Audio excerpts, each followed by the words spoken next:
Грижата за животните директно влијае врз јавното здравје. Што во таа насока работи и како функционира ветеринарната комора на Македонија, дознаваме во следниот разговор. Ќе му посакам добар ден и добре дојде во живо на доктор Томислав Николовски, извршен директор на ветеринарната комора. Добар ден и вас и поздрав до гледачите на Македонската телевизија. Ви благодарам на поканата и се надевам дека ќе го задржиме вниманието на гледачите.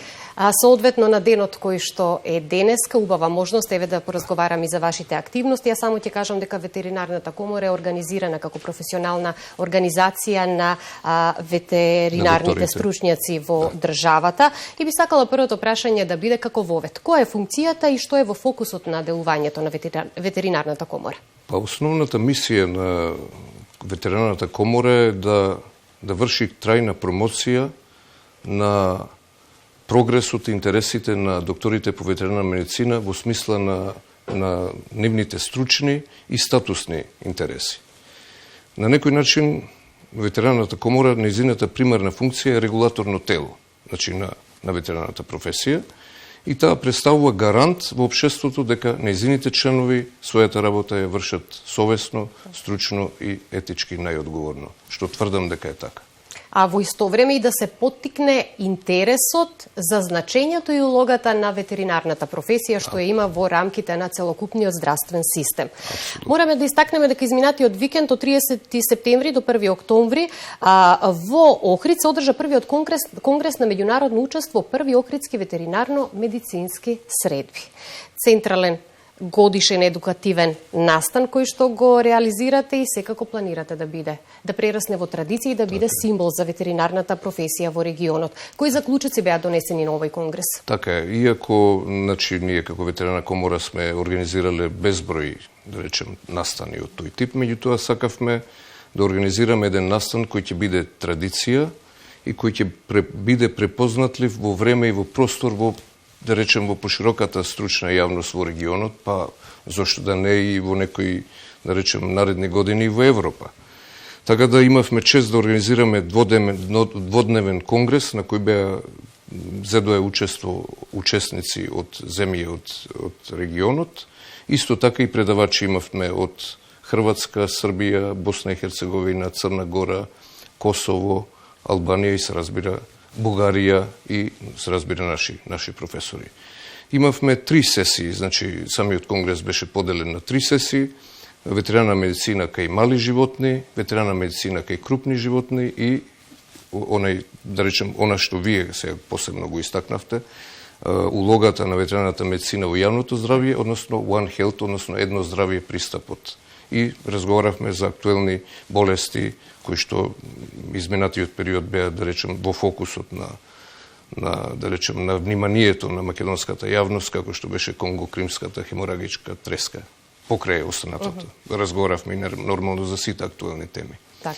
И, ако ми дозволите, и свативме дека навистина со професијата со која се бавиме, навистина таа нема граници. Значи нема граници да се политички, со дејноста со која ние се бавиме практично нема граници. Нити болестите, нити проблемите со кои ние се соочуваме и треба да ги решаваме, немаме граници.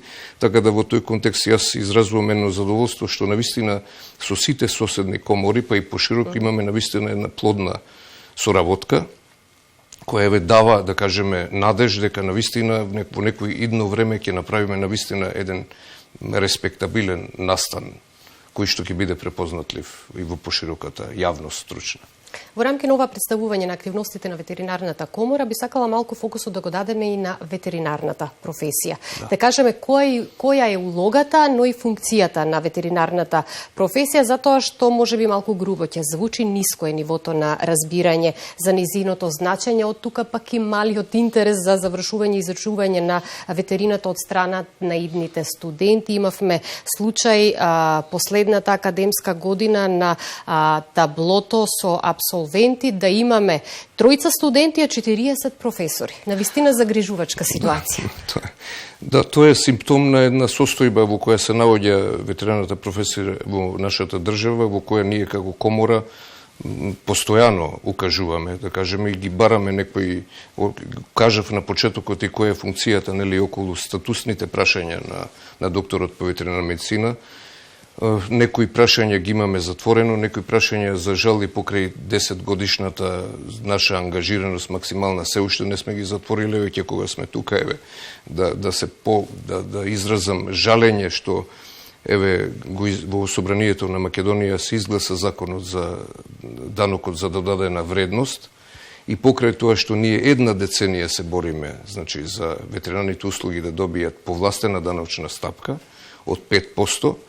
За жал тоа не помина, еве изразумено големо огорчување, иако да кажем дека истата таа мерка се наоѓа во програмата на владата. Так. Значи ние во претходните лобирања навистина една деценија веќе се бориме, не е тоа прашање само на финансиите, него прашање и на статусот на ветеринарната професија и како е перцепцијата во општеството. Иначе са да ви кажем во груби црти, значи, ветеринарната медицина не одвоив дел од севкупното здравие, затоа што не е залудно тој концепт One Health едно здравие е толку назначен, затоа што навистина со појавата на короната како глобален здравствен проблем, некако како општа медицина ние свативме дека не му кажавме збогум на микроорганизмите како сериозен здравствен проблем.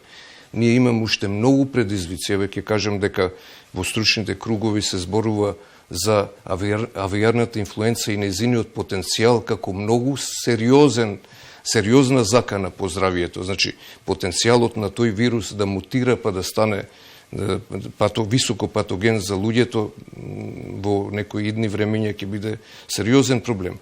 Од друга страна, антимикробната резистенција, значи со она несоодветна употреба на антибиотици и во хуманата и во ветеринарната медицина и со појава на соеви на бактерии кои се мултипло резистентни, е заедничка одговорност и на нас докторите по ветеринарна медицина и на докторите од хуманата медицина. Ако сакаме позитивно да гледаме на работите, ќе кажеме проблемите се за да се решаваат, со упарно представување и истакнување на потребите од ваша страна како ветеринарна комора, па може и конечно да се дојде и до разбирање од надлежните институции, генерално до решавање на проблемот. Меѓутоа, прашањето е зошто е ветерината апстрактна за поширокиот дел од јавноста, затоа што, како што рековте и вие, таа е составен дел од целокупниот здравствен систем и од целокупното јавно здравје. Да. Интересно прашање. Ќе ви кажам дека се случува, и самите кажавте, еден феномен, имате тројца абсолвенти, 40 професори. Јас ќе ви кажам феноменот за интересот на студии по ветеринарна медицина. За жал имаме 2 ветеринарни факултети во Македонија, што е своевиден абсурд. Ние тоа прашање секако ќе покренеме со цел да дојдеме до некаква разрешница која би била во интерес на професијата. Само ќе ви кажам илустративно во однос на конјунктурата на професијата, колку имате запишано оваа академска година. Во Битола на квота од 30 државни места се запишани 11 бруцоши, а на Скопскиот факултет се запишани 20 бруцоши од квота од 30 или 35, не ме фаќате за збор. Мислам, фактите зборуваат сами за себе. Значи, во таа смисла Македонија е навистина, иако тој проблем се јавува и во поширокиот регион на Балканот, меѓутоа толку еклатантен е присутен само во Македонија. И она што ме прашавте, интересно е.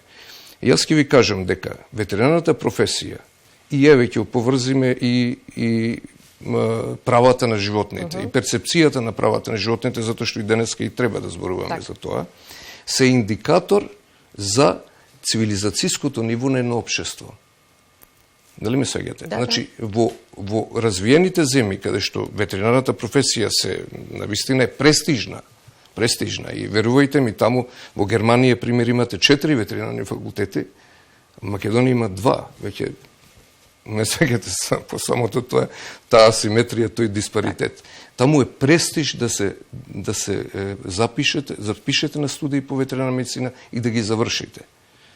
Се тука Така, Дали ме сегате? да ја заокружиме темата со она што значи 4 октомври, Светски ден за заштита на животните. Дали кај нас во Македонија привидно е подигната свеста на граѓаните за грижа на животните или сето тоа е само декларативна грижа за животни, затоа што доволен показател за тоа колку се грижиме за животните се кучињата скитници кои што секојдневно ги гледаме низ улиците на главниот град, но и другите градови низ земјава, и тоа е деценијски проблем кој што не може да го решат институциите, а за тоа најмногу се виновни собствениците кои што едноставно решиле повеќе да не се грижат за својот миленик и да го остават на улица. Што правиме во рамки на ваквото подигање на свеста? Веќе одговоривте на прашањето кое ми го поставивте. Глутницата на кучиња во градовите широм Македонија се доволен индикатор за состојбата, свесноста, да кажеме, на собствениците. Денеска е ден кога треба да посебно да потенцираме дека треба да ги повишиме стандардите на заштита и третман и благосостојба на животните, со кои ја делиме оваа планета. Значи, не само домашните животни, туку во претходниот прилог зборувавме за нарушување на биодиверзитетот. Со нашите активности, со овој антропоцентричен свет во кој нема место за други, ние си ја сечеме гранката на која седиме. Сега да се вратиме на проблемот. Јасно е дека не сме доволно ефикасни во решавање на тој проблем. Јасно е дека свеста на имателите на животни не е на задоволително ниво. Меѓутоа, јасно е дека ние ги лекуваме само последиците. Дека глутниците кучиња се последица на немање на свест на која треба да се работи веќе со деца од предучилишна возраст. Од една страна да работите на свеста, од друга страна да работите на таква законска рамка која ќе биде ригорозно, стриктна и ќе ги казнува сите постапки на неодговорно сопствеништво. Значи, глутниците кучиња се само резултат на неодговорното сопствеништво и ниската свест на населението во контекст на овој проблем.